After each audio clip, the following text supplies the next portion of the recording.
Hey guys, welcome back to my channel. Today we're going to be reacting to the recent Paul and Morgan video with Bethany Beal. I've watched the video already. Yeah, You I have haven't not. at all. So to give you a little bit of like a background of what it is. So Paul and Morgan have started a new series on their channel. It's like called 24 Hours With, where they go and spend an entire day with a different Christian influencer. This is their second episode. And their first episode was with Isaiah Saldivar. I think that's how you say his name. I'm not sure if you're familiar with him or not. I actually think that he would be a good person for us to react to in the future because he does a lot of, in my opinion, videos that are kind of Christian conspiracy theory. They're kind of branded that way. I'm assuming he's more of a charismatic type guy. Yeah, he makes a lot of videos about demons. Yeah. Yeah. And Paul and Morgan have actually been interviewed by him before on his channel. Okay. I've seen a little bit of his stuff. I'm not too much of a fan. So I think it would be something for us to react to in the future.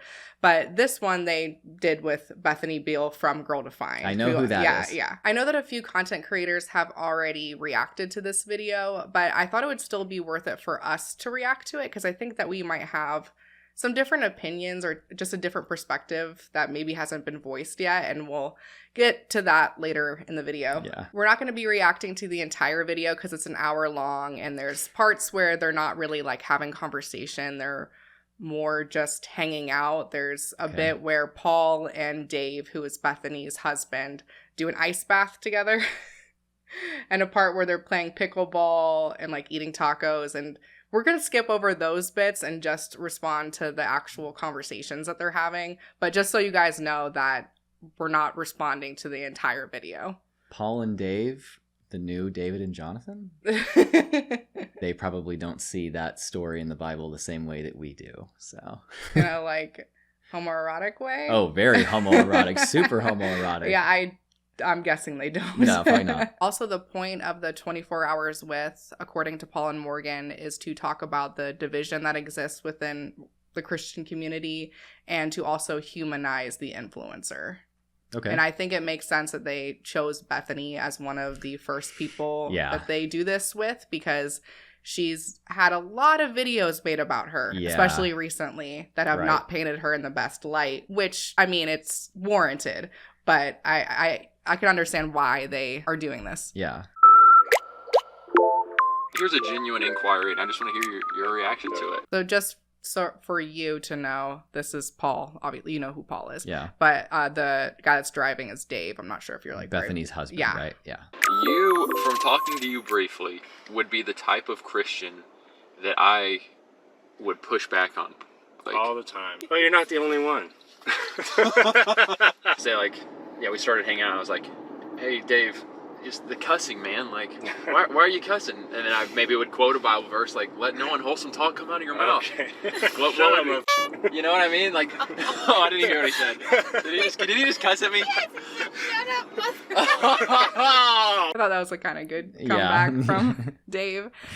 And just for you and like the viewers' knowledge, from my understanding, Dave is a little bit maybe more progressive in his religious views, or at least is in this process of questioning and trying to figure out his own beliefs. Yeah. So he thinks a little bit differently than Bethany does. The only thing I know about Dave is that Zelf on the Shelf stands Dave. Yeah. Apparently. Yeah. Oh, wow. When someone says, well, what does the Bible say? I typically will hear a certain type of what I would call biblicism underlying that, a theory of the Bible that often we just take as self-evidently true. This is what the Bible is. A lot of this stuff is actually, it's more difficult when you actually get down to the conversations, I have found. It's easy for each side, oh, you're a fundamentalist, oh, you're a progressive. It's easy to kind of hurl like, oh, progressives are just relativists, or fundamentalists are just dogmatists. But the reality is, I think we all have beliefs that we think are true, and we all have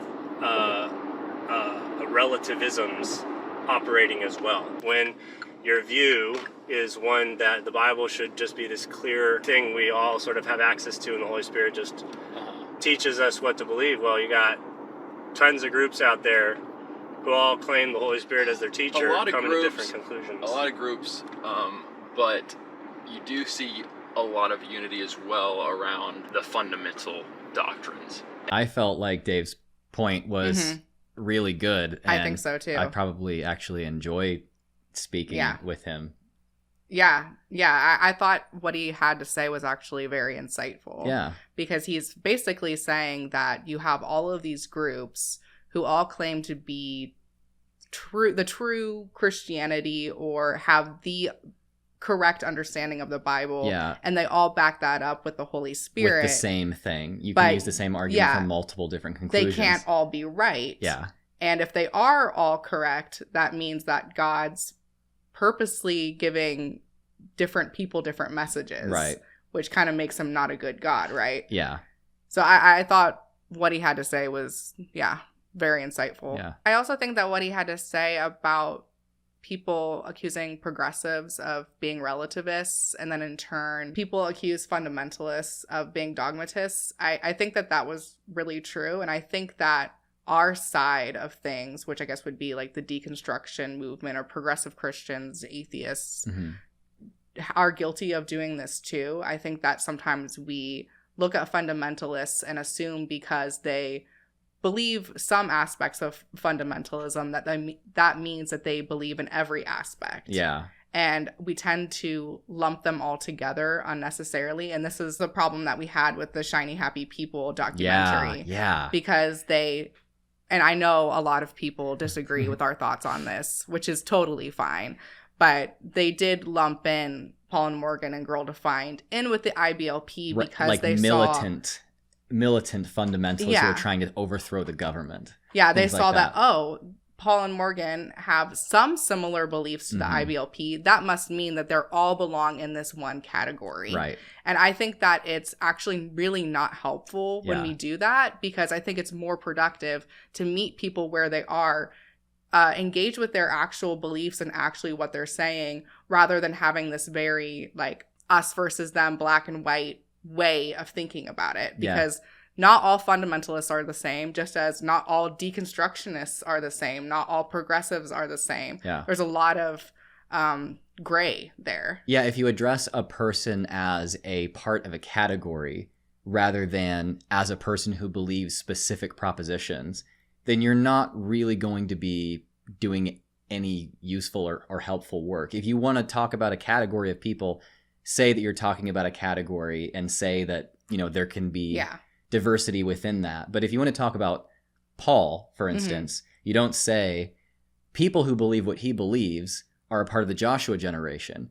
Paul, it supports the Joshua generation, and he's a part of it. Like, no, he's not. He didn't really have any idea what that was in the first place. That's just not helpful. I think it is helpful. I think it is beneficial to talk about how these beliefs are similar, or how Paul and Morgan's beliefs can lead to things like this. Sure. But to say that they are the same thing, it's not an accurate representation. Yeah. Okay, so to Paul's point here, where he says, there's a lot of division over the secondary issues, but there's a lot of unity when it comes to the fundamentals of Christianity. Yeah. I think that is a little bit of a defensive strategy for him and kind of cognitive dissonance at work, because what are the fundamentals of Christianity? Like, you would need to first define what that is. Yeah. And that can be different for different Christians. Right. And to say that there's a lot of unity over the fundamentals, I would argue that there's actually even more disagreement over the fundamentals of Christianity than even the secondary issues, because you see the split between Protestantism and Catholicism. That was over some of the most fundamental aspects of Christianity. Yeah. And even going back to right after Jesus's death, there were Christians who couldn't even agree on whether or not Jesus was God or ever claimed to be God. Right. And so we're seeing that historically, and even now, there is a lot of disagreement over the fundamentals of Christianity. Yeah. I'd say one of the biggest disagreements that Christianity has ever had, historically and now, is what is a fundamental issue versus what is a Right, secondary yeah. issue. And they've talked about that on their channel. I mean, Paul and Morgan have talked about Yeah. that on their channel quite a bit, I think, which proves that point. Yeah, I think this was kind of like, oh, but there's unity on the fundamental things, right? Like trying to reassure himself Yeah. a little bit. Yeah, I mean, it makes me wonder, would Paul consider veneration of Catholic icons and saints to be a form of idolatry? Would praying and speaking to Mary or the saints in heaven to be a form of blasphemy or idolatry? I would say probably yes. And I mean, that's a huge part of Catholic life. That's a Right. perfectly orthodox thing to do in Catholicism. Also, I think that for Paul and Morgan, the Bible is kind of the ultimate authority, you know, and there is the Holy Spirit, of course, there's God the Father, all of those things, but the Bible is God's direct and perfect and inspired word. And Catholics don't believe that. Orthodox don't believe that. Armenian Orthodox, Eastern Orthodox don't believe that. And so I think is sola scriptura a fundamental? Can you say that the Bible actually has a lot that's wrong in it and it's just man trying to work their way to God the best they can? Is that blasphemous? Is that heretical? I would imagine Paul would say yes. Maybe he wouldn't. I don't want to put words in his mouth, but I mean, if that's the case, then most forms of Christianity would not be agreeing with or having unity with him on his fundamentals. Yeah. I think the reality is there are as many Christianities as there are Christians. Yeah, definitely. You're a deep guy. Have you ever, you're familiar with the expression, don't be so open-minded that your brain falls out? I've heard a version I of feel that. like some deconstructionists would fit into that. I feel like that was a little bit rude. I don't know if he was directing that at Dave. It did feel a little bit directed at Dave. Yeah. I'm not sure if he was saying that what Dave was saying was not very intellectual or something, but the whole like you're so open-minded that your brain falls out is kind of like a cliche that I feel like people say when they don't know what to say back. Yeah. I feel like meeting Dave's astute observation, which does need to be wrestled with within Christian life, with a cliche like that is a little bit like, I'm a little bit outclassed in this conversation, but it's all right. We still love you, Paul. I want to commend them, though, on the record. They were here before we started. They were some of our inspirations and helped us get the ball rolling, and they are still going hard, and that is rare in this space. This is not an easy space to have longevity.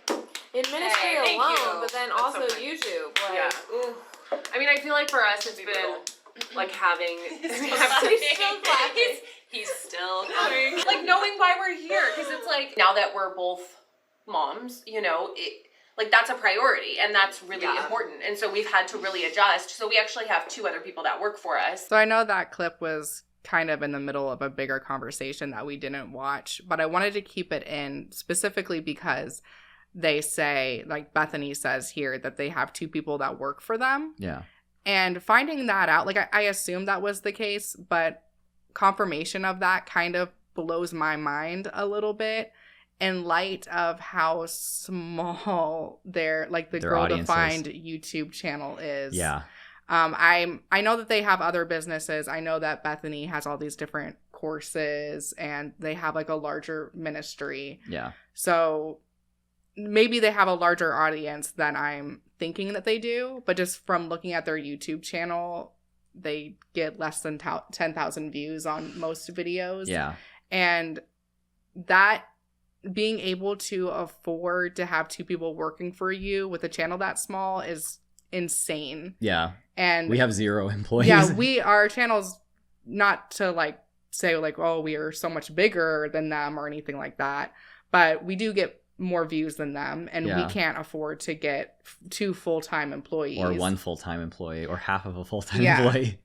But and we've talked about this before on our channel, is that a lot of these Christian YouTubers that are very small have kind of an insane budget Yeah. for their production. Yeah. And a lot of it comes from donations from their church or just from like their Christian community. Yeah. And so even though they're not necessarily that popular or get that much traction in the online space, they have this incredible amount of funding that's backing them. Yeah. The two ways that I've seen to be the most successful as a Christian influencer is to, one, tap into conspiracy and anti-science communities more broadly, which some people do, or do it the way that they have done it, Girl Defined, which is to have a board or a group of people who are wealthy and are funding you.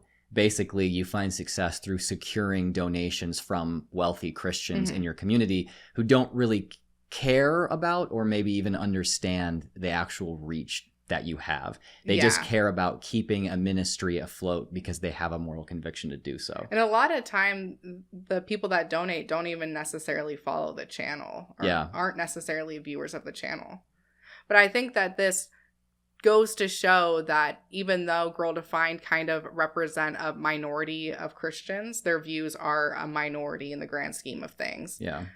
The amount of financial backing is what keeps them relevant. Right.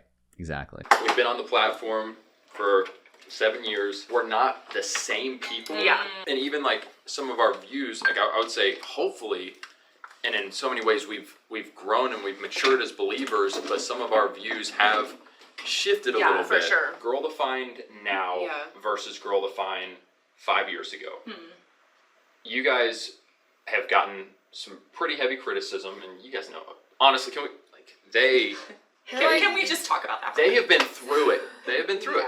Like, man. Like the most hated Christian channel out there, I feel like. Really? That sounds, I mean, that's not to say like you guys just get it, man. And so I definitely think that it's a fact that Girl Defined is probably the most hated Christian YouTube channel out there. In all of existence. And I think that there's more responses to Girl Defined than there's actually Girl Defined videos at this point. Yeah, I actually said that when I made my one and only ever Girl Defined response over 5 years ago.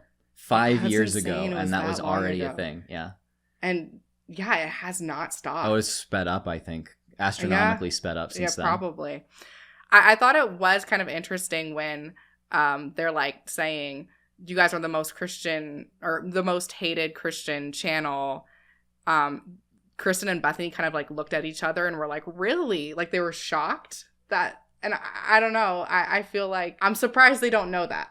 I do really wonder what their interaction with the outside world, with the world is outside of their Christian sphere. I know that if I got the amount of hate that they did, I would probably want to pack it up. But at the same time, their success is not determined by how much people like them. It's determined by whether or not they can secure funding from people that already liked them before they knew anything about them. I would actually imagine, just from my experience in Christian circles, that being able to be like, hey, look at this Cody Ko video. This man who's being influenced by the enemy. It has over 30 million views, and he's making fun of us spreading God's word. The persecution of Christians is real. Yeah. We need money for our ministry. I would imagine that that's a thing. And that's not to like really throw shade at them or say that they're being so manipulative or something. That's just a normal thing that you do as an evangelical Christian, is go look at how persecuted I am regardless. They actually do get a very disproportionate amount of hate. Oh, like, I agree. Extremely disproportionate for who they are and what they and said. how small their channel is. Yeah. Yeah, I agree. But I do think that their response here kind of shows that they don't really engage that much with the videos that are disagreeing with them. Which I can't imagine you could and be like mentally healthy. It's so yeah, overwhelming. I understand it to a certain extent, because while there are videos out there that are just providing critique, and I would like to think that our videos are in that category, there are a lot of videos out there that are I would call hateful. Oh, so yeah, I sure. think in order to protect their mental health, they can't engage with it too much. Yeah. But I think that engaging with it a little bit could help them to hear different perspectives. That's probably true. And maybe refine what they're saying so that they don't receive the same amount of hate. Yeah. Where you are now versus where you were, say, 5 years ago. And actually, one of our patrons said to ask you guys that. Have your views changed on modesty? We have a great podcast that we recorded on that. What was that one? Oh, it was called How Our Views on Modesty Have Changed. There we go. They have changed. But I think they've changed more so in the fact that we were painting very black lines in scripture of like, modesty is this, it isn't this, and drawing these lines and these boundaries and saying this is what's biblical and this is what isn't. And we've come to realize the scripture doesn't actually draw those lines that we were drawing. It talks about modesty and women should care about it, but not in the ways that we were drawing lines. Like our version of modesty wasn't 100% biblical, I guess. So coming to terms of just realizing like our perspective was our opinion, but not biblical truth. And we've even changed in some of our opinions of what we believe about modesty and our views on just, I don't know, like what would you add? Well, I mean, we don't even think the same on it exactly now. Like we've changed, I think especially for me, like getting married. So I was like single for much longer than you. And so I had all these ideas of like, oh, modesty and men and like all of this stuff. And then getting married to Dave and him sharing more of like his actual thoughts with me, and then me really asking myself, why do I feel like this certain thing is modest and this isn't? And something for me even recently that I've really realized is that I had this idea that almost like if like attraction was almost like immodest. And so for me, I wanted to wear more like looser clothing and not really show the fact that I was a woman, because I thought, oh, that's like part of the problem. And almost like even as a married person, that you should never even think anyone else or any other human is like attractive. And so I've realized like it's okay. Like I can be out in the world and see a man who is attractive and just be like, oh, that's an attractive man, and move on with my day. I don't have to be like, oh my gosh, well, or that Dave will see obviously there are other beautiful women in the world, you know. Obviously what he does with that is a different story, but like he can see other women in the world and be like, they're beautiful, and move on with his day. So that has been like part of the growth journey for me, and I think that's contributed toward some of the change in conversation. That's a lot of things that people have been saying and did say at the very, very beginning. Yeah. It makes me wonder if they had this, or I guess especially Bethany, if she had this realization organically, or if she did watch some of the critiques that even many, many Christians who are conservative Christians have given of her, saying, Maybe, yeah. What you're doing is you're giving your opinion and you're pretending that the Bible says such and such, and then when someone challenges you, you say, you're disagreeing with God. But you're really, the person's disagreeing with you, and then you're pretending that you know what God means, which is kind of blasphemous if you think about it. I think that this is a pretty progressive take. Yeah, it's a little bit shocking for me to hear from Girl Defined. Given where they were, Yeah. I think that they're absolutely right here, that we don't need to be pretending that attraction doesn't exist. She doesn't need to cover up her body to avoid any men aside from her husband from being attracted to her. Yeah. But I think I would take it even a step further and say that not only does physical attraction occur when you're married, but emotional attraction can occur when you're married. You can be emotionally attracted to somebody that's not your husband or wife. Yeah. And what you do with that is between you guys. I think that's a conversation that's really important for a lot of married couples or just couples in general to have about, because it's probably going to happen. Yeah. You're probably going to end up having a crush on somebody else. And it's really important to have a conversation about when this happens, what do we want to do about it? How do we want to go about it? Yeah. And that's going to be different for different people. For monogamous couples, that's going to look like one thing. For polyamorous couples, that's going to look completely different. Yeah. And there's a lot of in between there. Right. So it's something that you guys need to decide on. So I agree with what she's saying. I just think it could be more encompassing. Yeah. Let me go a step further. Look at someone like Joshua Harris. You guys are obviously familiar with Joshua Harris. He looks back at his past, and he went so far as to make apologies for it, say this was harmful, because my views on purity culture, they caused harm to people, and now he's like one of the leaders in the deconstruction movement. When you look back, are you like inclined to say, man, we caused harm because we made it look too black and white, or are you more like, no, we still believe that, but we could have worded it a little better? We haven't issued an apology. No, we haven't. In our podcast episode, it was us just saying this is how we've grown. This is how God has changed us, and our understanding of like interpreting scripture and being careful to not put our own interpretation on what scripture is saying and adding to it. But even looking back on like the way that we approached modesty, we would even say, I remember, even in our little booklet that we wrote on modesty, we were very intentional to say, we're just showing you examples of what we do, but this isn't what you have to do. The podcast episode we did on it was us just saying, like, this is how the Lord has grown us. We've always, from the beginning of Girl Defined, I said, go to the Word yourself. Like, even with the modesty, we were like, go to the Word. Well, can I just say, I saw the Project Modesty video. I think it's been removed. And for some of the reasons you were describing. It can be really hard to find modest shirts right off the rack. But with a little creativity, you can make a lot of them work. Low-cut shirts. You can add a cami underneath, you can add a scarf on top, or a button-up underneath. And shirts that aren't fixable, just stitch them. A good saying is, when in doubt, go without. I kind of liked it. I got it, because you guys did get specific. I didn't feel, from me watching it, that it's like, you have to do exactly, what, you know, because you guys were like, you can dress modestly and fashionably. It was like dressing modestly and fashionably. We were trying to inspire. Like, look at how you compare clothes. Was it a little shorts? Those outfits were scary. Back then, that was like 8 years ago. Yeah, right. But was it maybe a little cheesy? Like, sure, some could say it was, or the. We have many cheesy.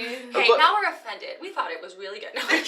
But no, you guys were showing like, if you're gonna wear this shirt, if you want to wear it, maybe wear this type of shirt underneath it. If you're gonna wear this, and I'm like, it's just practical advice. So but also, I appreciate you guys saying like, you know, we've grown in this way, but we cannot expect a Girl Defined apology tour. It's not gonna happen. All right. And what does it fix? What does it fix? Right. What does it fix except for appease the haters? Which that's not our goal. No, they want you on the stake after that. They don't like. It's We never will gonna be share enough. how we've grown The and steak changed. fire. What is it called? The Oh, steak. the The grill. They want you gone. burned at the stake. Yeah, they want you to do what Josh Harris did. They don't just want you to apologize. Yeah. They want you to completely deconstruct and have rainbow flags and do what he's doing. So We're not doing that. No intentions to deconstruct No, from Girl Defined. Not gonna happen. Okay. All right. Wow, that's a spicy one. I have a lot of problems with everything that they just said. Go Which ahead. sucks because I feel like Bethany was on a roll of really good takes. Yeah. And now what they just said, I actually find pretty disgusting. Yeah. So, first off, they're saying that they weren't ever telling women what to do, that they never said, you have to do this. Here's my thing. It doesn't matter if you're not directly saying that women have to do X, Y, and Z. It doesn't matter if you're not like saying those words. If you believe that there is one correct interpretation of the Bible, which Girl Defined does believe, and then you're giving advice to your viewers based on this, your understanding of this one clear, true message, you're basically saying, this is what the Bible says. Yeah. This is what God wants for you. Yeah. This is God's will. This is why we're doing that, is because, or this is why we're dressing this way, is because that's what God wants for us. Yeah. You are kind of telling people what to do. Oh, it doesn't matter if you don't say the words exactly. That's kind of implied. Right. The implicit claim there is that you do this or else you're outside God's will, which is a sin, Yeah. which deserves eternal punishment. Yeah. That's what the claim is. And I know that Girl Defined, because I've heard them say in videos before that God's message is clear about this. And it's usually about modesty or sex or something. So, I mean, you are telling people what to do. Do you remember, Kristen and Bethany, when you made that whole infamous video that got completely roasted by a bunch of other people, where you were saying feminism is the radical idea that women are God? And what you meant was women being able to make choices and there being different things that are good and work for different people is blasphemy deserving of eternal punishment. Like, they were saying that. I kind of feel like maybe if you don't think that anymore, you should apologize for terrorizing young women with the idea that they deserve hate and punishment and scorn. Maybe not hate. God's perfect love with fire. I think that they still think that, because later on in this video, they talk about feminism. And I think that they fundamentally do not understand what feminism is. Still? Great. Still, yeah. I also think that the whole, like Bethany was saying, well, what will an apology do? Like, what is it going to accomplish? All it's going to do is appease the haters. I think that's actually a pretty gross thing to say, because as creators, you have a responsibility to correct your mistakes and take accountability for that. Yep. It's not enough to just say that your opinion has changed on it. If you know what you've said has caused harm to people, it's your responsibility to take accountability for that and apologize and try to correct it to the best of your ability. And the apology is not for your haters. Mm-hmm. It's for your loyal followers, because they do have some loyal following. Yeah. It's for them. Right. And I think it's pretty telling that when it comes to apologizing, their mind automatically jumps to, well, the haters. Yeah. Fuck the haters. The apology is for your actual following. They deserve the apology. Yeah, set an example of godliness and humility by apologizing for what you've done wrong and trying to do better in the future. Take accountability for your wrongs. Yeah, the accountability is for not for the haters. It's for your followers. Right. I think that they do have a preoccupation with the haters, whoever that's describing.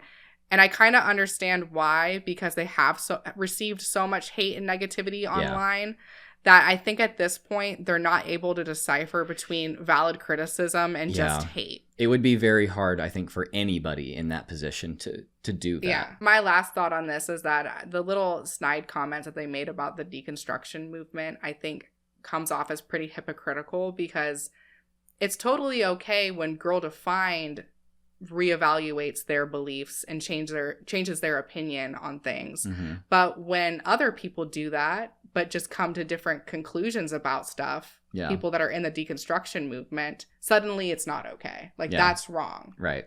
It's only okay to reevaluate your beliefs when you come to the same beliefs that Girl Defined has. But if you come to different conclusions, then it's a problem and you're horrible and awful. Well, deconstruction is really the radical belief that people are God, capable of being their own authorities. Sorry, I have like one more thought about this. I wrote down so much. The deconstruction movement does not want you to leave Christianity. We do not care. I don't care if you believe in a God or not. So to say that no one's going to be happy until we completely leave, I don't know where they're getting that from.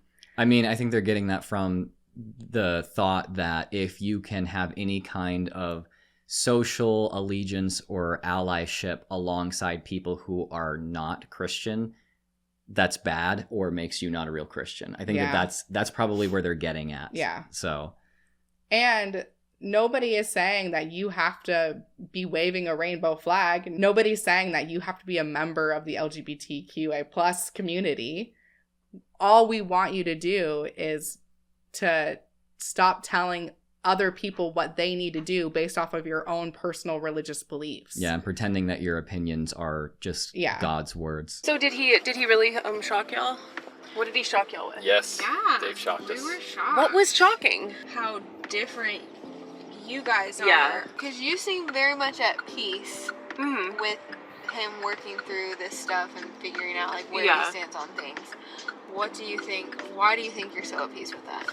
I mean, from the beginning, honestly, like, a huge goal of mine in marriage was to not try to control my husband, and I had seen that done, like, so much, and it seems like there's a happy marriage on the front, you know, all of these conservative values and all of this, you know, like, going to the word and stuff, but then behind the scenes, there was, like, a lot of anxiety, or just, like, a lot of dysfunction. I didn't really care about Dave, like, putting, like, I mean, I did, but, like, I didn't want him to just appear a certain way for, like, my own ego or image or whatever. Yeah. And you know, he grew up in a family where he knows the Bible frontwards and backwards, you know, like, he said he's read it multiple times. Yeah. Too. Mm-hmm. Even just, like, in the years that we've been married, he's, you know, like, if he commits to something, he does it. So he did, like, 2 years back to back where he did, like, Bible reading plan, and he, like, never, you know, like, he absolutely finishes it. And, like, we'll do, like, Bible trivia games, and he, like, knows all of it. Mm-hmm. He's, like, extremely, like, highly churched, like, highly in the word, and the, like, fruit of some of that, like, just the anxiety and the struggle and the just, like, I don't know, like, it's just been difficult. Dave is someone who, like, is constantly seeking outside advice, and the mentors, our pastor, the men in his life, I highly respect and I think are really amazing. And So I, like, to me, he's a man, like, that is, like, very full of integrity. And so instead of having an interest in reading certain books or learning from certain teachers and me just being like, I don't like that, don't show that to me, I want to be more, like, inviting of that and being like, hey, I want to know, share that with me. And to be honest, like, who he is as a man now and, like, his, like, I don't know, how he loves me, how he treats our family, his stability as a leader has only improved. And so, like, I feel like I have a better life. Yeah. So I guess that's something I'm not really afraid of, because I just, maybe some of this practical stuff that he's learning now was missed as he was growing up. And so it's almost like rewinding. And although not all of it's, like, from a Christian perspective, to me, it seems like it's been really beneficial in his life. And now, well, like, we don't listen to all the same things and read all the same things, and we don't approach how we, like, if I want peace in my life, I am very much, like, go to the Word, and, like, my relationship with Christ is where I find that. And that's not always the case for him, but, like, it doesn't bother me that much, which sounds crazy. Yeah. But I love that. Yeah, I mean, I'm really happy that they have that dynamic. Mm-hmm. And I have to say, when we're talking about moral questions, what is the methodological difference that we have versus someone like Paul and Morgan? So Paul and Morgan focus on, are you following the letter of the law, fulfilling the rules? That determines whether or not what you're doing is right. Yeah. For us, we focus on, okay, what is the outcomes? The outcome. Yeah. The actual tangible results of what you did. Mm-hmm. Wow, she's focusing on outcomes and things are better. Yeah. It's so rare that I've seen a conservative Christian influencer talk about how the practical things are all being met without the letter of the law being followed. Yeah. And see that as a positive thing rather than as some kind of sign that something's about to go awry, because maybe Satan is giving you the riches of this world for not following the rules or something. So this is great. It's encouraging. Their relationship sounds really healthy to me. Yeah. And it actually reminds me a lot of where our relationship was when you first came out as an atheist to me. Yep. Yeah. Because we, for a year or two, had a lot of disagreements about stuff or looked at stuff pretty differently. I was still a Christian. And there was that initial fear because, you're told in Christianity to not be unequally yoked. Yeah. And if you are, that's going to destroy your marriage. So there was that fear initially that meant the end of our marriage or it was going to be really, really difficult. And I realized that our relationship's still the same. You're still the person that you always were. And actually, I think that our relationship got a lot better and stronger because we could both be, like, open and honest about where we were on things. And it seems like with Bethany and Dave, that's exactly where they are too. They don't agree on everything. They have different ways of looking or approaching religion. But because they're able to be open and honest about that, it kind of makes their relationship better, like she said. Yeah. I am really glad that Paul and Morgan had this idea. I think this is seems like a good idea so far. Wait, is there something that's going to hit that I... It's like there's moments where it's so, like, beautiful and I love it. And I'm just like, oh my gosh, you guys are just... I relate to you guys in so many ways. And then there's other things that they say that I'm like, oh gosh, that was a horrible take. Okay. It's really hit or miss. Yeah.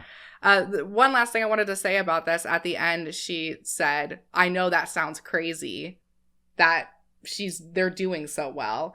And I think the reason that she says that is because you're told that if you're not in complete agreement about stuff, that's going to destroy your marriage. Yeah. So she's saying, I know it's crazy that this is actually working because everyone says that it's not supposed to. Yeah. Yeah, that is something that I think, I'm not saying it will for them, but for a lot of people, that kind of experience is something that leads people away from being in Christian communities or even being in the faith at all. Is I'm doing something which is not really obeying the letter of the law. I'm not really obeying the rules, and everything is working out and actually getting better now that I'm focusing on the outcomes of my behaviors and trying to get the best outcome that I can, rather than just going, well, what are the rules? Okay, how do I interpret the Bible to figure out what the rule is exactly? Yeah. And then figure out whether or not I need to put a shirt under the other shirt. If I put a shirt under this shirt, then the outcomes are going to be better, right? Like, no. How do you feel like it will affect kids, like your all's kids, as they start to get older, start asking questions? Like, they ask him questions and about the Bible, or about just like, whatever, something very stereotypical that like Dave and you might see totally different on. How do you guys think you'll approach that? Yeah. Well, he actually initiated and led us switching churches. So we were going to kind of like a basic Bible believing, non-denominational type of church. And it's the church I grew up in. I was very comfortable there. And he wasn't super excited about it. And he really was the one who initiated us leaving. So now we go to a small Lutheran church, which was so different than anything I grew up with. But that's kind of like as much as he might read all these books about philosophy or whatever, I don't know, all this other stuff, he is like the one who led our family into this church that is amazing. And I have learned and grown like so much as a Christian, and it's a place where I'm so excited to raise my kids and to raise a family. And I think that if I had tried to control that, like, no, I want to stay at our previous church, like, that's scary to move churches, and now we're in this Lutheran church with all of this liturgy and, like infant baptism and all these crazy things, we wouldn't have made this transition if I had like dug my heels in. But I was excited about it, and it was, even though it was a little scary, and that's like all because of Dave's leadership, and so I feel like our kids are in a wonderful place. Like, although we might not agree on everything theologically or how we go about practically getting help, like, he to me is someone who is like very much has like a true genuine faith. It just looks really different from mine, but I view my kids as having like an incredible dad, and I think they're going to be like extremely stable and not manipulated into the faith, or not like coerced into like, you need to look this way and act this way, and then when they get older, like ditch it. I think they have a dad who's extremely authentic and genuine, and in the long run, to me, that's like going to go so much further than him looking like this, ideal Christian man, whatever that is. If that makes sense. Yeah. Those are all things that people have been telling Girl Defined to look for and to favor, and I'm really, really glad that they have that. I mean, it's okay, Piggy. The thing that stands out to me the most there is that she said, I think he really does have an extremely deep and genuine faith, even though it looks different than mine. That is one of the most fundamentally de-radicalizing realizations that I think that a religious, more fundamentalist type person can have, is that someone can be completely genuine and also disagree with you. Yeah. I do wish that she would extrapolate a little bit on her thought processes there, because she can see it with Dave. Yeah. But then when it comes to deconstructionists, a lot of deconstructionists still claim Christianity. Yep. And yet they can't see them as true and genuine Christians. They see them as very much other. Yeah. So I wish that, and maybe they'll get there eventually, it's just to kind of expand what they consider to be true Christians. Yeah. I have to say, I think Zelf on the Shelf is right. I stan Dave. He seems like a good guy. Yeah. Honestly, I think that both him and Bethany, they have some things that they're doing really well. Yeah, they seem like they're growing. That's good. Very interesting.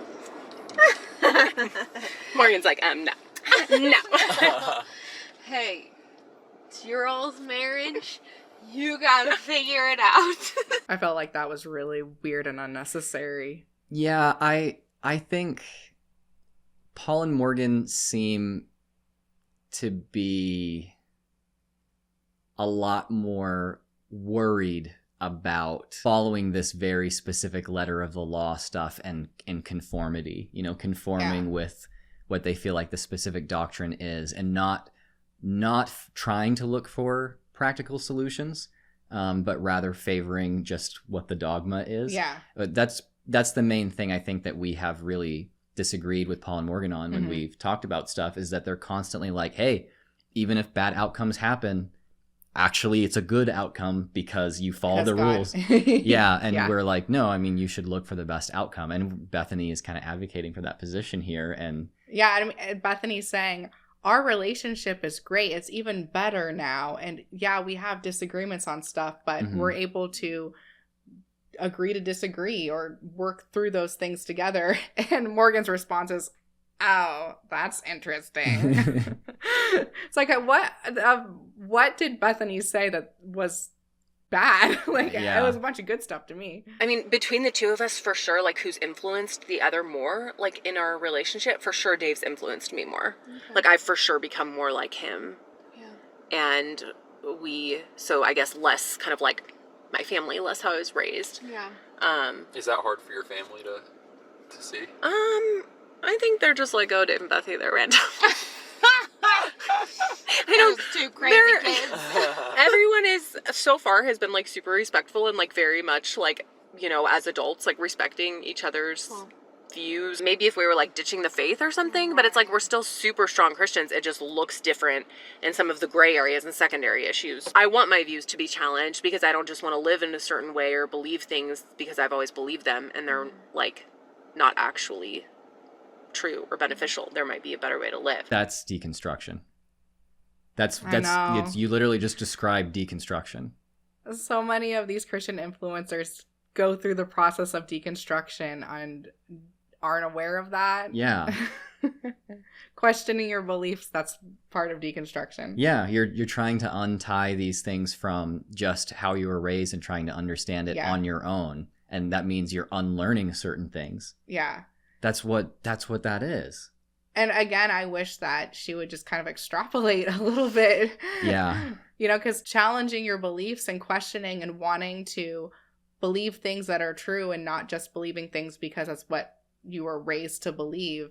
That's what all deconstructionists want too. That's what they're doing as well. Yeah. And she has compassion for herself questioning, but she can't seem to have compassion for other people. Right. I wrote in my notes, she's acknowledging that it's possible to not just coexist, but have a really strong relationship with someone who thinks differently than you, but yet can't extrapolate from there and realize that she needs to afford this same thing to other people who might think differently or live differently, like deconstructionists, LGBT community, progressive Christians, etc. Yeah. I do wonder if she will be able to do that with time, because that is definitely a product of, for us, how we were raised. You know, we were raised to not really extend that conclusion to other people, but you and I happen to. Yeah. So I wonder if, as she grows, eventually she'll realize that not extending that to those people is just a product of her upbringing that she needs to unlearn too. Yeah, possibly. Okay, Bethany, we've talked a little bit about like how you and Kristen have grown in your views and whatnot, and I feel like you all get pushback for growing. I mean, the pushback for growing probably comes more from Christians. Yeah. Because they're like used to us being a certain way, and they like the, I guess, the more conservative black and white version of us. We've been accused of, you know, like conservative Christians are like, we can't follow y'all anymore. You're basically like becoming feminists. And it's like, have you seen like all the stuff we're posting? Yeah. That's kind of like a big claim. Like, you guys are becoming feminists. What are they going off of?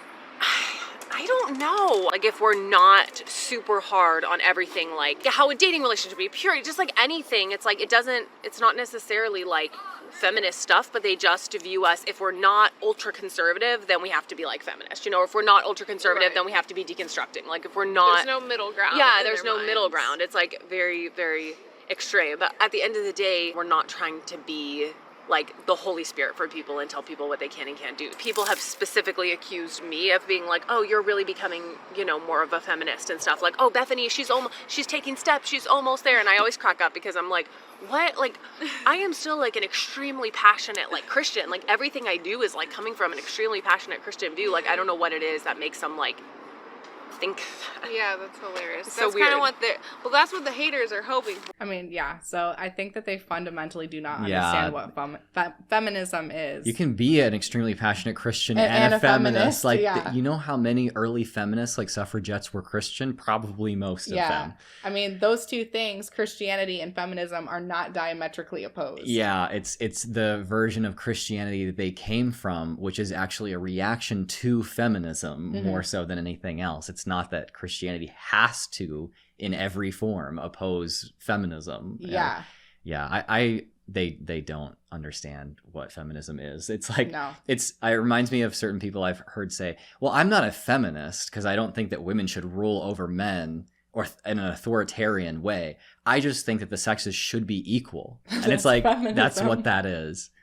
Yeah. Another thing that really irritates me is that Girl Defined will borrow from the ideas of feminism when it suits them. Yeah. I mean, the fact that they have their own platform, they're two women that have their own platform. Mm-hmm. The fact that she can publicly state that she disagrees with her husband about these really big issues. Yeah.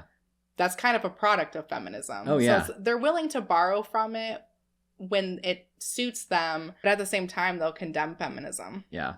Rachel Oates made a good video about that where she made that point. Yeah, I think I watched that one, actually. I think that a lot of Christians are accusing them of being feminists because they also fundamentally don't understand what feminism is, and they kind of use it as this catch-all term. Yeah, it's just a slur to them. Like woke, yeah. So they see anything that's outside of their little bubble of what's acceptable as being feminism because they see it as bad. Yeah, they're like, oh, where are you getting this from? And it's like, from you and from your past videos. That's exactly what you did. I don't know how they can see that they've changed their beliefs about a lot of stuff. But then we'll see other people that have changed their beliefs but come to different conclusions and be like, oh, that's horrible and bad. It's like, but you did that too? Right. Or they want you to be there. So they're like, she's almost there. And then the Christians are like, she's there. She's too far gone. But like the haters, they would only be happy if it were like a full deconstruction. And then like going out and like hating Girl Defined or making apology videos or whatever. What does full deconstruction mean? I'm not even sure what that means. Yeah, I'm just going to guess that they would mean you come out of Christianity, you say that Christianity is horrible and bad and that everyone has to leave. Basically being an evangelical for the other side. That's how I've seen people characterize atheism a lot. And so I would imagine... Well, deconstruction's not atheism. Yeah, I know, but I don't think that they would agree with that. Probably not. But again, nobody is expecting them to leave Christianity. That's not what we're wanting. I do not care whether you believe in God or not. That's your own decision to make. We just want you to stop imposing your personal religious beliefs on other people that don't ascribe to that belief. Yeah. So, we're talking about the haters. They say something like, Kristen and Bethany's views are still problematic, and again, these are the hate videos. Yeah. Still problematic, but I am seeing progress with them. From my research, I'm seeing a trend of that. How does that make you feel, and is that a good thing that they're saying that? I don't take that as a compliment. Because what do they want? What is progress to them? We are really trying to have more of like the gospel is the most important thing. Secondary issues, like instead of saying like this is the way, either that's our opinion or and I guess they view that as progress, moving away from scripture, but the reality is we still have very strong convictions and beliefs. We just don't necessarily always put them out there in the same way. Maybe we're not as far as they actually think we are. It sounds like they think that what the haters think is the further you get away from scripture, the better it is. Yeah. The more you say that Christianity is bad, the better it is. I really don't think so. People are saying there's progress, not because you're like getting away from scripture, but because you're critically examining things and allowing people to come to conclusions based on their own experiences, based on different reasons, based on the different needs that they have. And you're also focusing on, well, what is producing a good outcome rather than saying you have to do this no matter what happens. Yeah. Right? Yeah. I really think that what it is they still subscribe to that old Christian idea that, if you're not a Christian, you're being influenced by the enemy, and the number one goal for someone outside of Christianity is to do the opposite of what Christians want. It's to be an anti-Christian, Christian, but in the opposite direction. That's I just must not how we convert think everyone about out of it. Christianity. Yeah, but people aren't thinking that way. Right, people are not thinking that way. There are some atheists who think that way, but it's usually atheists who like just left Christianity and they're less than a year out. They're basically just acting like Christians, not atheists. I also felt like it was weird that she was saying, we're doing this thing. The haters, whoever the haters are saying that it's good that we're doing that thing. And so because who we've called the haters are saying it's good, we're going to say it's bad now. Yeah. Yeah, that's not so much focusing on outcomes. It's focusing on us versus them narratives. Yeah, the tribe that it comes from, the source that it comes from is really more important than the outcome that following that thing produces. Like anything the haters say must be bad. Right. If they were able to overcome this idea that the haters are just haters, they were able to see maybe people who are criticizing them have some points, then maybe they wouldn't think about it in quite this way. Yeah, and that kind of goes back to what we were saying earlier, that I kind of understand them viewing or getting confused about what's criticism and what's just hate, because there are so many people that do just hate on them. Right. And so they can't, like, in this sea of hate, are they going to see the valid criticism? I don't know. It's probably harder to see. Right. Which is why when we make criticisms of people like this, we should not post pictures of them on Reddit and say that they're ugly and be like, oh, they seem so horrible and this person's a narcissist and this person's an abuser and blah, blah, blah. When really the real thing is the thing that they just said is wrong and I can demonstrate that somehow. We should focus on the things that they actually say, not bullying them in stupid subreddits that are all about you getting off on hating on someone that you don't know. Yeah, totally agree. I saw a video, I know I did, 33 million views reacting to you guys. Yeah. And I'm just like, well, first off, what do you think is so appealing about people watching videos on you? Like, why is there so much interest around you guys?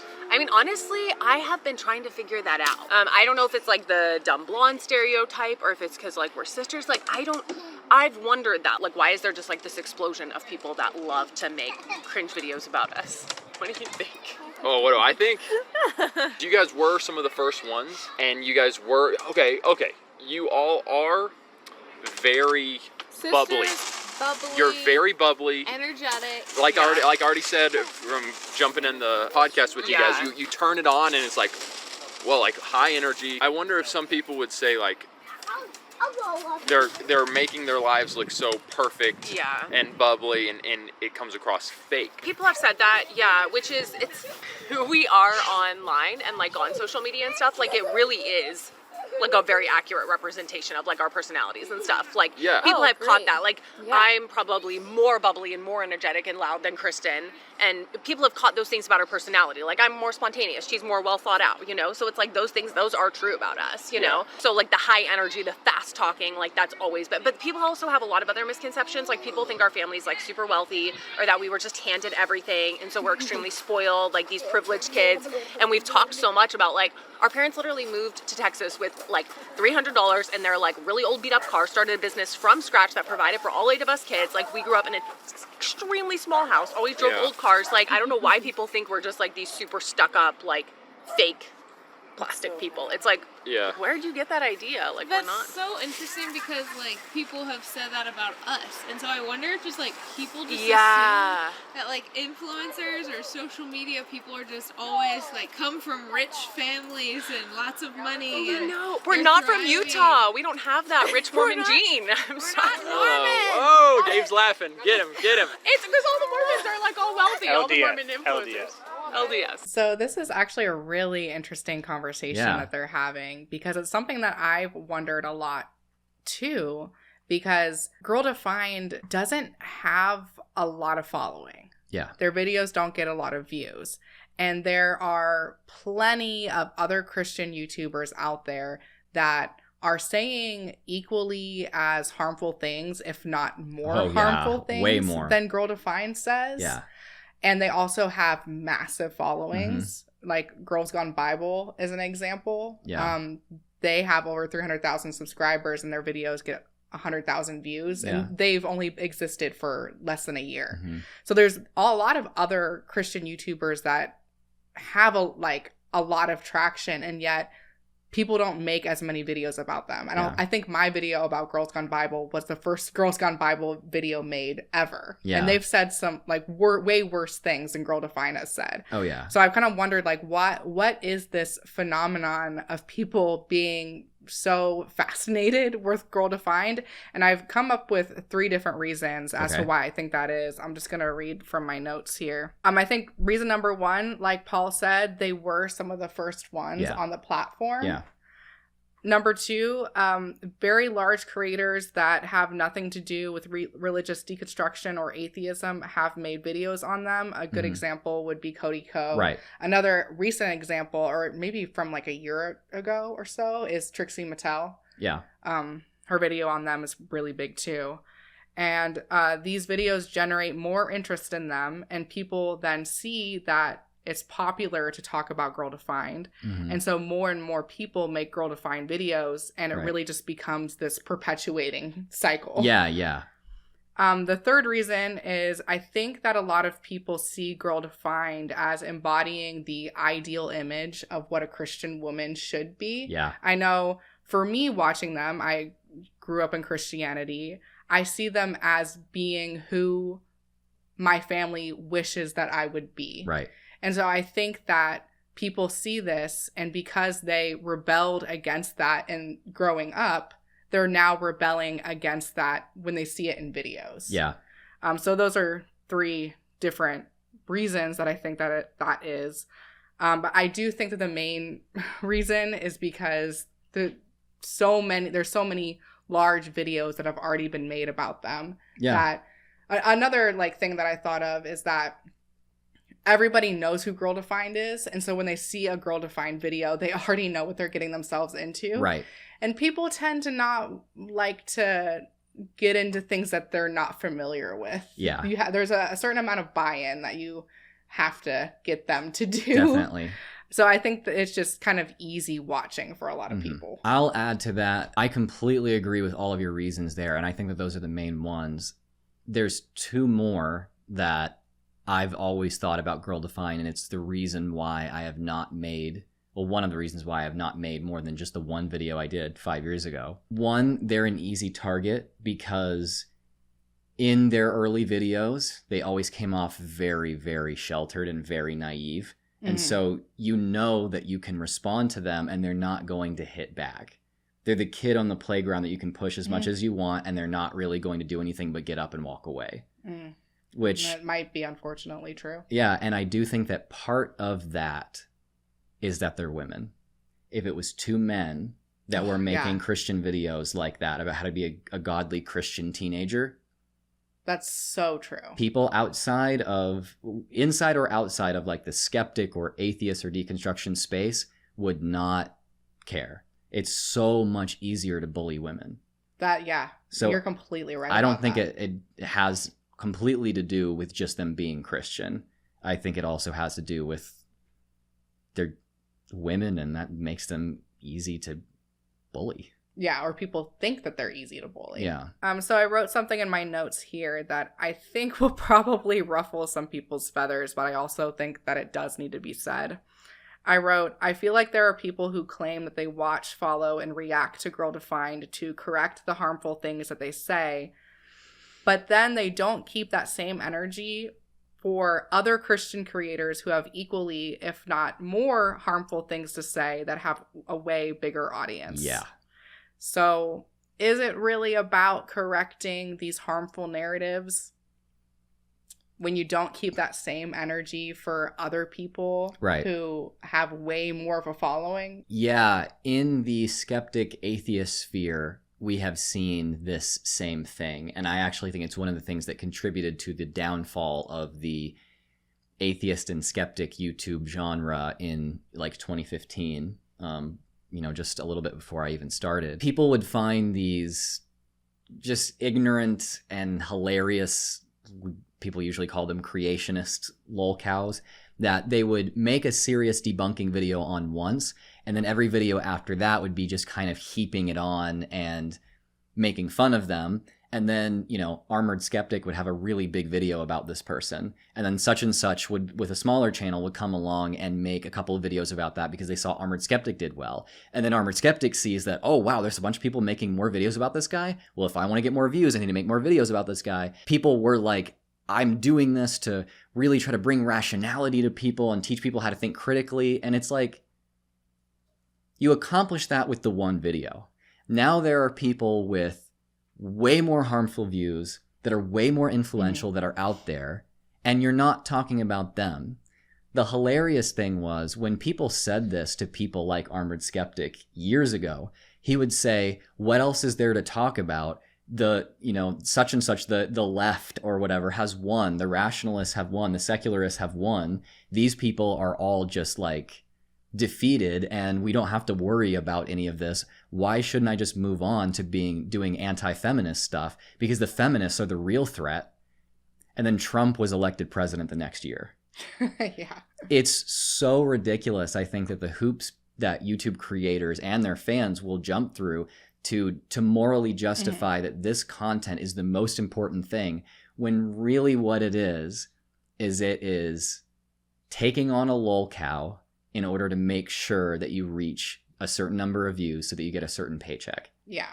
And I'm not saying that the things that people say in these videos are always invalid, but if you really care about that mission of spreading critical thinking and, you're on a moral crusade, you're going to need to diversify your content and not just pick on lolcows, because ultimately that will backfire, just like it did for the atheist and skeptic community. Yeah, I do want to clarify, though, that we're not saying that people should not react and respond to Girl Defined or Paul and Morgan. I think people should, because there are things that they say that need to be countered. But what I'm saying is that I think it can be not beneficial for us to just hyper focus on this select handful of people and then completely ignore these other people that are doing equally or more harmful things who are huge. Yeah. I mean, the Speaker of the House of the United States is more fundamentalist than Bethany is, and he's the Speaker of the House of the United States. There are people who have made really good videos. Funny Fridays had a really great video on him, and I commend them for that. Follow that lead. Do that. Yeah. I think we need a lot more of that, or else we're just going to sit here and basically shit talk them into our own obscurity. Yeah. Okay, so I'm going to give you a little bit of background on this next clip that we're going to play, because we're kind of jumping in here in the middle of their conversation. Okay. But I don't want to include the whole thing because this video is already going to be so long. So here Bethany is talking about an Instagram post she made where she asked her husband what dish he was most looking forward to at Thanksgiving, and he said her. This post apparently ruffled some feathers with their Christian followers, and now they're discussing the differing views Christians have about sex. Great. I did not realize how controversial aspects of intimacy could be. Genuinely. It's not until I started talking about, intimacy and, different things within intimacy that I realized, wow, this is very divisive amongst Christians. In my mind, it's it's husband and wife. Enjoy what you want. Why are we trying to, I do not get it. If it's between the husband and wife and they're both on board, you're not bringing other people in, all of those basics, what is the deal? So it's just shocking to me. And there are people I know, we have had it out, in the DMs, and they are just, they, basically, Christians? I am, oh yeah, people I know from my past who have basically, come to my DMs to tell me, even things like using lube, that's, you should not, anything besides, the basic act is, wrong, And it's just, where are we getting these ideas from? It's true. It's really crazy. Well, I would say that you're getting these ideas from the type of Christianity that you guys used to push, or still kind of do push. Yeah. That's where that comes from. Your takes on sex are controversial themselves. Yeah, I mean, I can see how someone could take the spiritual logic that they have had in their past videos and go, lube is not something that's natural and of God. It is not part of God's natural design for men and women. And I mean, when you have a system that is so flexible, like being able to invoke an unseeable but also omnipotent God to justify any position you have, I mean, yeah, you can make a valid Christian argument against lube, just like you can make a valid Christian argument for using lube, right? Yeah. I also like how she said, if it's between, a husband and a wife and it's in their own bedroom, you can't be telling people what they should or shouldn't do in their own bedroom. It's Yes. Yeah. You should not tell two gay guys that they Yeah. what they can or cannot do in their bedroom. Like, Right. extrapolate the thought Yeah. process. Just like people have said to them apparently in the past, oh, you're so close, or you're getting there, you're almost there. And this is what we mean. You are so close to getting it, but you can't see beyond your own experience and your own things that you're dealing with. Right. All right, so this last clip that we're going to watch is really, really long. So we're just going to play it and try not to interject too much, but kind of just give our thoughts here and there when we have them. But I think it's really important that we watch this because they bring up a lot of really interesting things. I kind of asked this because it's definitely happened with Morgan and I, and does happen with us. People online like to decide which one they're going to agree with more than villainize the other person. And I was kind of reading comments on a video, and I saw, I hope Bethany's husband finds happiness. Oh, I've heard that one before. That's been our story. I hope Morgan finds happiness. And when you hear it, freedom. When you hear that so many times, it can start to. Oh yeah, sometimes I nag feel at you. sometimes I feel a little sorry for myself. Yeah, 100%. It's not expound on that if you don't. It ain't king energy, but it's something. It's not what? It's not king energy. Okay. It's not. It's King energy. already feeling sorry for myself, and then hearing one of those and be like, "You're damn right." Wow.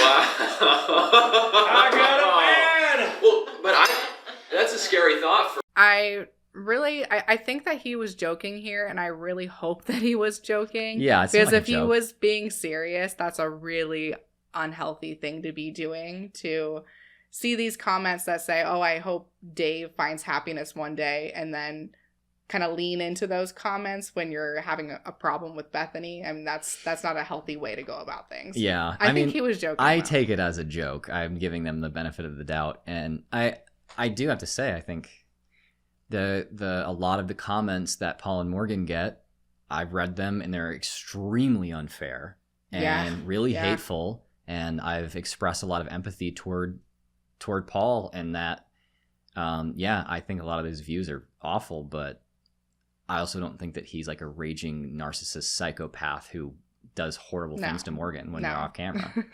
For me, if I were to think like You know, Morgan's over there it's thinking, possible for someone to feel bad for them, still feel sorry for themselves. have you felt that way when you get all these messages of? No, let's be real. Like of messages of you, Morgan. What is it? I hope Morgan finds happiness, and that's said in so many different ways. I would say that Please say no. Please say. I'm being real. I hope these aren't sticking with you. We're gonna have a check-in. Like Morgan can do so much better. That type of stuff. No. So I watched Fundy Friday's reaction to this video, and they made the comment that the way that they have the camera angled kind of makes it feel like we're included in their conversation. Like we're at the dinner table with them, and I definitely feel like that right now. Yeah. And I kind of like it. None of that stuff is. I've never been like. Oh, And then we're getting back to you guys. And none of that stuff about like you're being mentally or emotionally abused. Like I'm like, you guys are idiots. Like I'm sorry, but idiots, total idiots. But I will say there have been times when like maybe someone has said something of like, I'm trying to think. Oh no, where's she about to go with this? What is it? Well, okay. Well, this is just something that like Christians and haters will say of like Paul cuts you off when you talk. Like, he's not like listening. Like he's not respecting your voice. And they like take it deeper and they're like it's because he doesn't respect you. Blah, blah, blah. And I don't think that's the case, but I am like. But then y'all talk about it? Like, are you like, why do you cut me off? There are times when, like, after a video, I'll be like, hey, like, you cut me off a couple times. Like, can you chill out? And he's like, you're right. Like, I'm so sorry. I'll chill out. And he does. He does a good job of that, if I point it out. It's just, like, the way people take it deeper, and they're like, But yeah, no, I've never sat around and been like, oh, they're right. I am in a terrible marriage. I think Morgan should react that way because I do think that people take it way too deep. Yeah.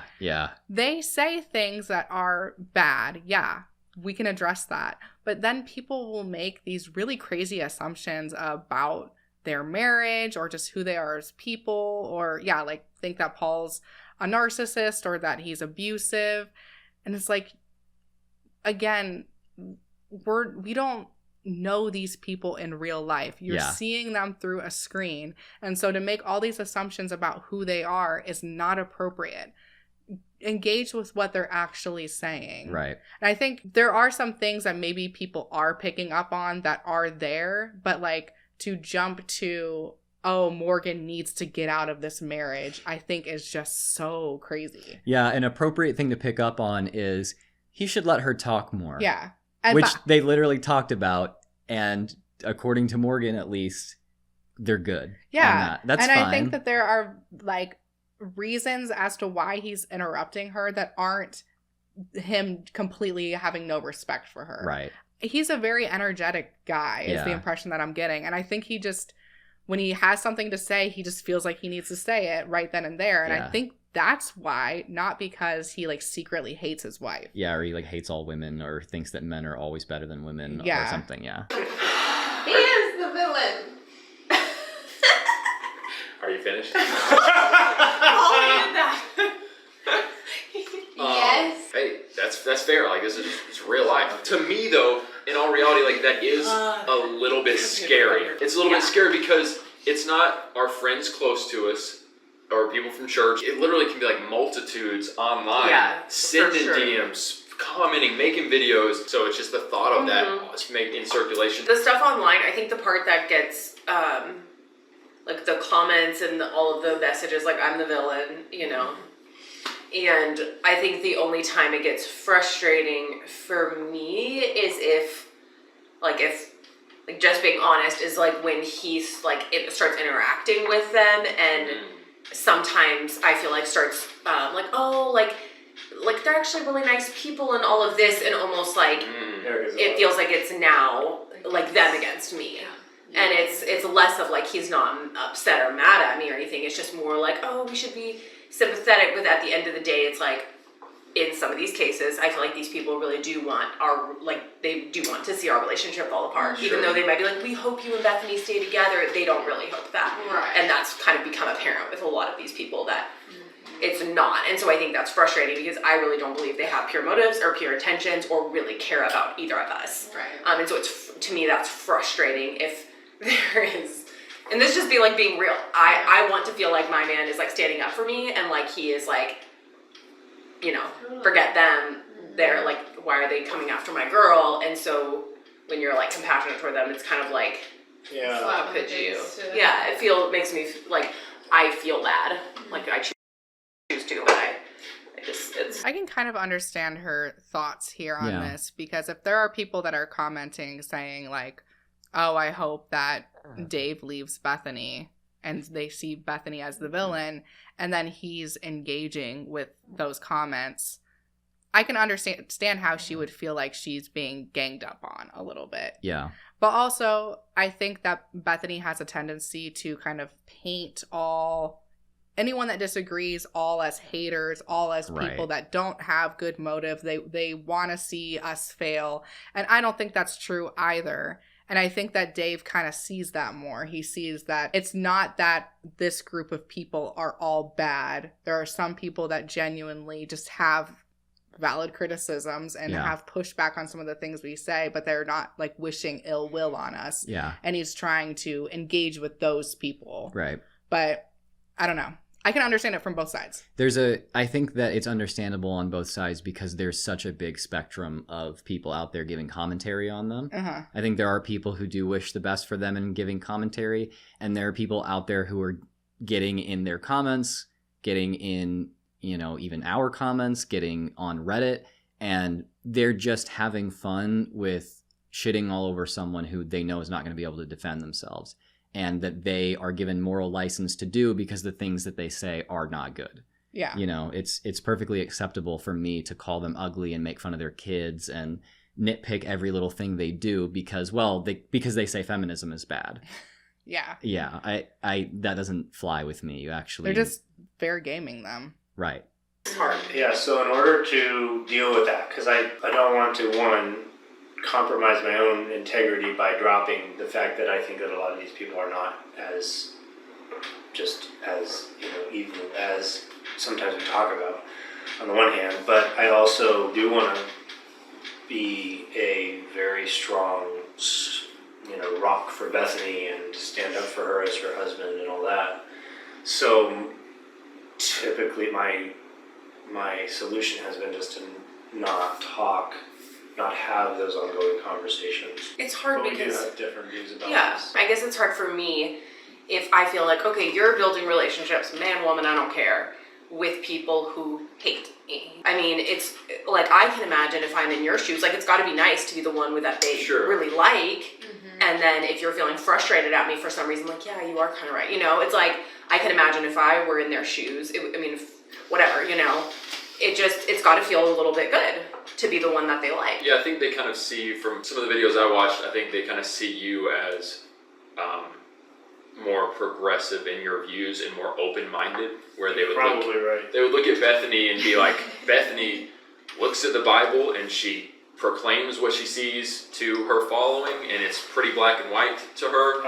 And Dave is over here kind of looking like the mediator, like he's kind of coming our way. He doesn't see things so black and white. He's a very nuanced man. I think Dave could come our way. They're kind of, I think, rooting for you when they feel like with Bethany, like, she's probably never going to, but maybe we could get Dave. I think there are definitely people, I've seen some people say that, but I do think that it would benefit them if they understood that there are people out there who don't have to have someone agree with everything they say and be in their exact ideological camp to approve of them and think that they're a good person. Because from what I'm seeing, I'd be like, Dave, as a Christian, seems like a good guy. Yeah. I don't need him to come to my side. Yeah. He seems like a perfectly fine person how he is. Yeah, and so, I don't like Paul's language here that he's using. He's saying, they're trying to pull you to their side. Still kind of demonizing us in a way. No, I can't say this for everybody, but I know in our case, again, we're not trying to pull you to atheism or progressive Christianity necessarily. We just want you to stop putting these harmful ideas out there. Yeah. It would be easier for them to have a nuanced conversation about this if they were able to think that people outside of our tribe might actually be just as good as us. Yeah. So I could see how that would sting for Bethany in particular, of like these people, maybe they're not all horrible, but they're not looking out for our marriage. Yeah. Well, I feel like they would like to see me. They would love to see you leave me and go off and do something, and they'd love for my life to just like, they don't just dislike my message. They don't like me. That's largely. I think that's an assumption on her part, but I understand why she's making that assumption based on how much hate they have actually received.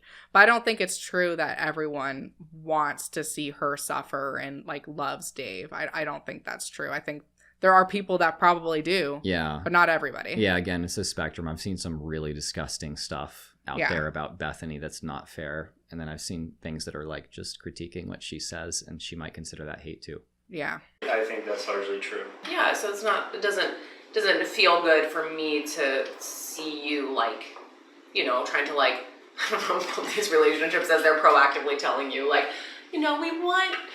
we want you to have a happy marriage, but we would be, we understand if you need to leave. Because that was what they were doing with Morgan. Yeah. They were saying suddenly they really liked Morgan. They were bashing us for 2 years. Yes. And then the video gets made about me of being emotionally abusive, and then suddenly they love Morgan and they're saying, Morgan, how much do you need for me to pay you to get out from him, get away from him? And it's like, suddenly you're really supportive. Money?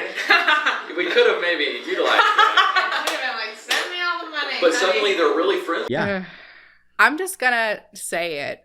I think the videos that he's referencing are some videos from several years ago by two creators.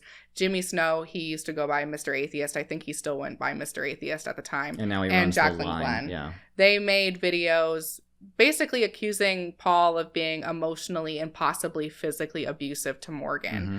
We had a huge problem with those videos when they were made. I'm pretty sure that that's what Paul's referencing here. And yeah, I mean, we did see a bunch of people suddenly be like, oh, Morgan will help you if you need to leave, based on this assumption that was I think based on body language.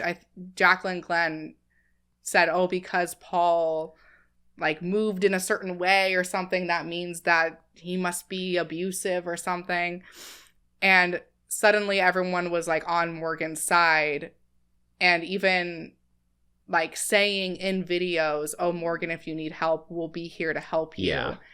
And it's like, I don't think that Paul is emotionally or physically abusive. I haven't seen evidence to suggest that he is. And secondly, if it was the case that he was abusive, saying that publicly is probably making it 1,000,000 times worse for Morgan. Yeah. Yeah, I've worked in a women's shelter, like I've talked about on both of our channels, and doing what Jimmy and Jacqueline did is the thing that would put them in danger, would put Morgan in danger. Yeah. And they did not care. Like, Get out? because No, they it's still stuck. Send more. Just a little bit more. It's so true though. Yeah, like out of nowhere. Yeah, and it was all so, for me, it was so clearly, I was just like, you don't give one hoot or holler about me. I have You love the drama. I think they love the drama.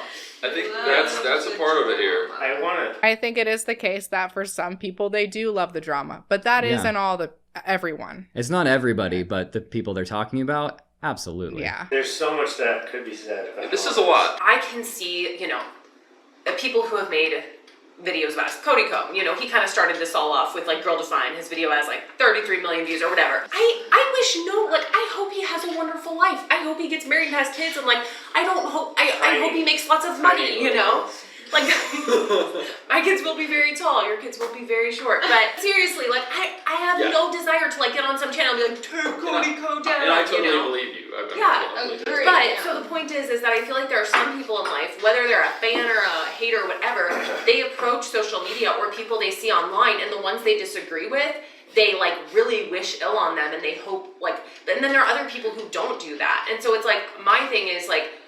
The people who are actively on these hater channels or on these Reddits or, it's like they have that gene of like wanting to see people like go down, wanting to see them demonetized, proactively coming against like their sponsors and trying to get them I shut think down. there's a lot of that energy there, but I don't necessarily think it's unique to that group. It is conceivable, I'm not saying that they all do, but it is conceivable that the haters are willing to tell you things about yourself that nobody else is willing to tell you, unless you have the type of people in your life that will call you out. And a lot of us surround ourselves with people who will not. But I feel like we are wise and we make sure that we have people in our lives to call us out when it's necessary, even if it's one another calling each other out and you two calling But Did anybody ever call you out for cutting her off before a hater?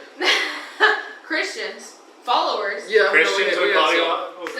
Well, there you go. That's Several good. of our like solid followers will be like, "Paul, stop cutting Morgan Yeah. off." Well, and those comments are I don't necessarily think that it's just people that like the haters are willing to call you out on stuff. I think it's that they bring a different perspective that maybe you haven't heard before. Yeah. And I think that that's important. Yeah, I'm still kind of seeing that there's a division between people who are Christians and people who are not in their eyes. They just kind of automatically see somebody who's a Christian giving critique as like, oh, they're giving constructive criticism, Like holding them accountable. And if they're a Christian, then that means it's holding them accountable. If they're not a Christian, that automatically means that it's hate. Yeah. Which again, given how much these at least 3 of them get hate online, I can really empathize with them having that difficulty. Yeah, totally. It's not all their fault that they see it that way, but I do think that it is a bit more nuanced. I can understand why Bethany might be a bit frustrated with Dave giving so much, like being so compassionate toward people when some of the hate is so undeserved and disproportionate. But I don't know. It seems like they're able to constructively talk about it and dialogue about it and even disagree, which I think is so, a healthy yeah. thing. From what I'm seeing, it definitely looks that way. When I was watching Funny Friday's video on them, their most recent video reacting to this video, they said something along the lines of, like, as creators, you need to understand that you're going to get those comments. You're going to get comments from people, like, reading way into something that you said or making assumptions about your relationship or just who you are as people. And you kind of have to be okay with that. And I agree with that to a certain extent. Yeah. I do think as creators, we've gotten those kind of comments before. We've gotten really negative comments. But I think I disagree in the sense that the amount of negativity that Paul and Morgan and Girl Defined get is disproportionate. It's very unusual. It's very unusual for how, like, they're small creators. Yeah. Usually when creators get the amount of hate that they get, they're really big. Like they're like huge. Mark Driscoll or something. Yeah, or they're just really, really big YouTubers. Yeah. Like the Fundy Snark subreddit, and people are probably going to disagree with me on this, but it's pretty much dedicated to talking about Paul and Morgan and Girl Defined. If you go on that subreddit, I would say at least 80% of things that are said are about them. And that subreddit has like over 200,000 people in it. Yeah. And for two YouTubers that are relatively small and they're just a couple doing their own thing, that is very, very unusual. Yeah. And so I think that we need to have compassion for them in that and not just say, not anything like against what Jen was saying, because I agree to a certain extent, but I think saying like, oh, well, you just need to get used to that. That's what you should expect as a YouTuber. Yeah. It's like, but expecting that level? A whole subreddit dedicated to your really, really small channel. If there was a whole subreddit that was basically dedicated to like me and, I don't know, Rationality Rules, like we're both relatively large. I mean, we're way larger, orders of magnitude larger than them, even them both combined. And if that was a thing, I would be upset about it and feel like it was disproportionate. But for them, I mean, not even getting 10,000 views on like most videos, that's wild. People need to get a hobby. Yeah, no, it is really wild. And I don't say like, I'm not like repeating, oh, they're so small, like such small YouTubers and they don't get that many views. I'm not like saying that to belittle them because my channel is not bigger than theirs. Yeah. But just to state like the reality of the situation.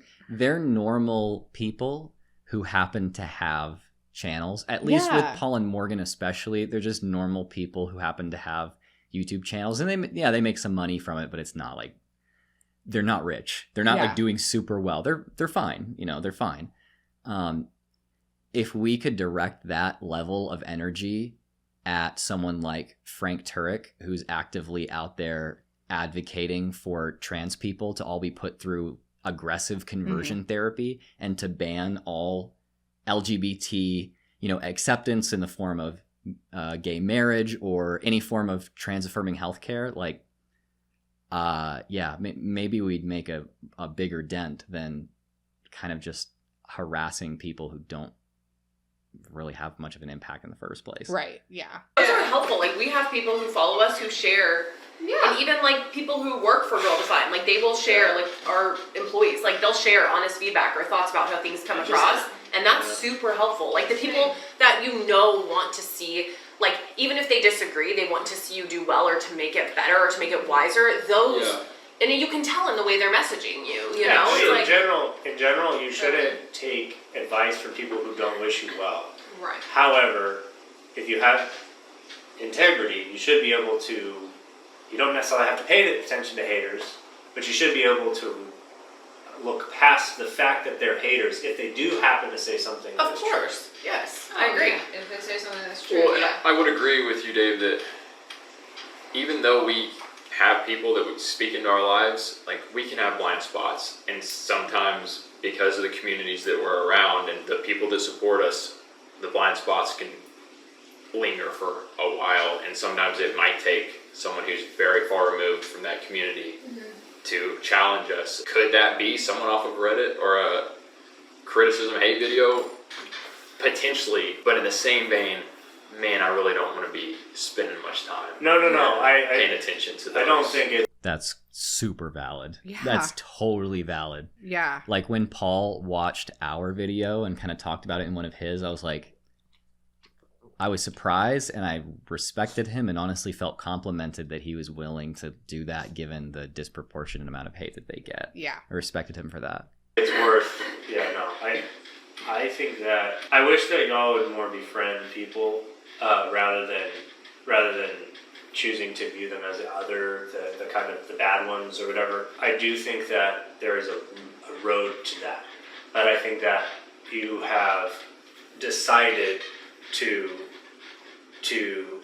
sort of play that us versus them game. I've started down the path of like befriending and like understand, you know, and I'm like, okay, these people aren't just sitting there like with some sort of scary, they're just people, and Are you directing this at their channel and our channel? I'm directing it at, which is fine. I'm directing it at all y'all to the degree that you want to just kind of write off whole groups of the internet. And I get that it's personal. I get that you've received more hate than I personally have. I think too for like literal mental health, like to try and bridge the gap between the Redditors who literally send me death threats and tell me they are praying that my baby dies in my womb. Like, I just don't have time to try and bridge that gap. But I think that both of what like Dave was saying and Morgan was saying was very, very valid, because I do think that the three on the left kind of have a very us versus them narrative in their head about their haters or deconstructionists or whatever. And sorry, he farted and it distracted me. And that comes through with how they word things. Yeah, you know? Definitely. But at the same time, it's like, I think that we're shooting ourselves in the foot when we direct so much negativity towards these people, because now they don't have the ability to even hear the criticism through all of the like hate and just craziness that they get. Yeah, by no fault of their own. They're saying, Morgan's saying, for my own mental health, I can't interact with that. Yeah. So it's like, we need to do better at criticizing them for the things that they say and not just making these crazy assumptions about what we think that they're like as people or what their relationship is like. I think we're really shooting ourselves in the foot by doing that. And I don't know what's going to fix it at this point. I think the number one thing that makes it worse are videos where big creators, they're leading by example. They set an example of reaching and just saying awful things for the sake of content. And then people who don't have platforms say awful things for the sake of their own entertainment. And then when awful things are repeated over and over, the temperature rises and rises, and eventually people don't see Paul and Morgan as people who are wrong on the internet. They see them as people who are like, they must be taken down for the sake of the safety of our children or something like that. Yeah, I really think that people view Paul and Morgan and Girl Defined as these boogeymen that they really aren't. Yeah. Like, there are so many other people out there that have massive followings that are saying even worse things, and yet no one's talking about it. But no, that's wicked, but that's not everything. It's not indicative. It's not indicative of every Reddit. So, I think the Reddit subthreads are, from my limited interaction or understanding, it's full of people who are reacting against all kinds of stuff that both has happened to them and that they have created in their own lives. And the reason why I'm like this is because I am like that in plenty of ways. I'm not willing to just write off whole groups of people because they say unkind things. So I agree. I'm not writing them off, but I don't think the like online space is the place to do that. When I meet people, which I've met plenty of them in real life, they'll come and say hi or whatever. I like in person, absolutely. I would love to talk to you. I would love to build a relationship with you, but it's just too hard. That's why I think you're right about like people, when you're online, people, the lovers and the haters, they don't really know you that well. And that's why I think the biggest impact often comes from our real life relationships. Yeah. And that's why I'm constantly through Girl Defined encouraging people to have real life relationships, get involved in church, all of that. But if I were to meet any Redditors in real life and they wanted to actually have a genuine conversation, like I am absolutely there for that. Like I hope to be able to have conversations with people who've made videos about us. Like I hope to be able to sit down and do stuff like somebody that. Somebody has to go first. Somebody has to. I think that's a really mature outlook on all of this. And I think that she's right. It is a lot more difficult to have these conversations over the internet. It's a lot easier to hear the tone of someone's voice or really understand what they're saying when you're there in person. And I think it's great that she's saying that she's willing to have these conversations with people that disagree with her, if it's in person. Yeah, I can understand how the medium of doing it online doesn't really work practically, and so I can't really blame her for that. The only like thing that I would maybe disagree with is because she was saying it's important to have people, so surround yourself with people in real life that you can have relationships with and have these conversations with. I agree, but I also think it's important to surround yourself with people that have differing views than you, which obviously her and Dave have differing views. So she's getting that in that area of her life. But I'm not really sure when it comes to their friends and family and stuff. I'm assuming that they mostly interact with evangelicals. Yeah. And I think it's really important to just interact with people who have different perspectives on things, so you're not putting yourself in an echo chamber. And I think that Dave gets that. Yeah, it's hard to say because like she's saying, we don't know them, so it's hard to say what they do. But generally speaking, it is better to err on the side of, I think, what Dave is saying. Yeah, be the first one to start a process like that. I agree with you, Bethany, in that in-person, face-to-face conversations with those people who actually want to try and understand where we're coming from. Like, we've had conversations with haters who I've sat down with people face-to-face, and they've been genuine of, I do want to know where you're coming from. I don't agree with it, and I've maybe commented some nasty things or whatever. Just really pushing back or whatever, but I do genuinely want to know where you stand, and those conversations I think are very good and healthy. For sure. And we walk away still completely disagreeing, but being you're human, I'm human. Yeah. Does your concept of them, you kind of just answered it, but your concept of them sounds like changes. In other words, they're no longer just a butthole 335. You say butthole? No. They're now something more than that. These people are not just, and again, I don't mean every single one, but a good chunk of them are not just criticizers. They've inflicted very heavy amounts of pain. I agree with I just know for a fact on them, on us. Ruining opportunities, trying to actually make it impossible for me to even be in that space or have any success in that space. All of that is absolutely ridiculous, and people that do that I think are idiots for doing that when they do that. See, it feels good to hear you say that. That feels nice.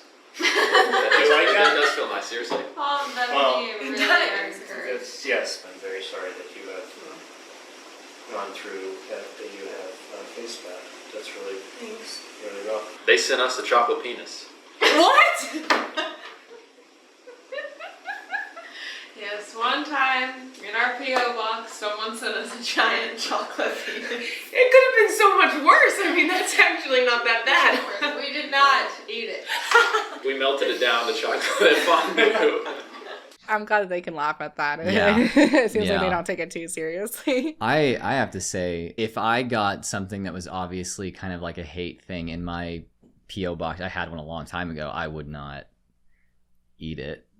Yeah, I would be really suspicious. So there's poison in it. Yeah, I mean, I not as much as I used to. Maybe I'm talking about trans stuff now. I'm gonna get death threats again, but I used to get death threats all the time, and people saying just horrible things to me, and that they hope that I suffer and all that kind of stuff. But yeah, I mean, I would not actually ever show an open window at my house. People have talked about they know where I live. Yeah. I wouldn't eat anything that came in the mail, anything like that. So, yeah, we have had one comment of someone saying that they could tell what neighborhood we lived in just based off of the architecture of our house, the inside of our house. We haven't ever shown the outside of our house, but they could tell that just by looking at one room. Yeah. We're like, Oh, that's creepy. So I'm glad they made light of that situation. I'm glad they made fondue out of that situation. But also, man, trusting of you guys to actually eat that in any way. So this is kind of the end of the video here. So final thoughts. Honestly, I thought that this video was really refreshing. Yeah. I felt like I learned a lot more about them as people, and I feel like they had a lot of really good takes that I wasn't expecting from them. Yeah. Had some things that I was like, especially at the beginning, that I thought were pretty bad. But overall, like, I think that this was like a productive thing that Paul and Morgan did. Yeah. Yeah. I mean, good content idea, Paul and Morgan. Yeah. I think that the extreme amount of pressure that's on you guys when you're making your content it's hard for me to imagine, even as somebody who does get tons of hate and people tell me I deserve to burn and all this kind of stuff. But I commend you guys for doing your best to humanize people, have more complicated conversations, and letting people disagree with you on your channel so that you can have a productive conversation for everybody involved. I think it's a good thing. Yeah. And thank you for letting us crash your little dinner party there. I feel like we were part of it. Yeah. I don't know. I don't know if we're going to be anywhere near, they're in like Kentucky, I think. But if we're ever near Kentucky, I'll totally get you guys dinner or something. We can hang out. I totally do that.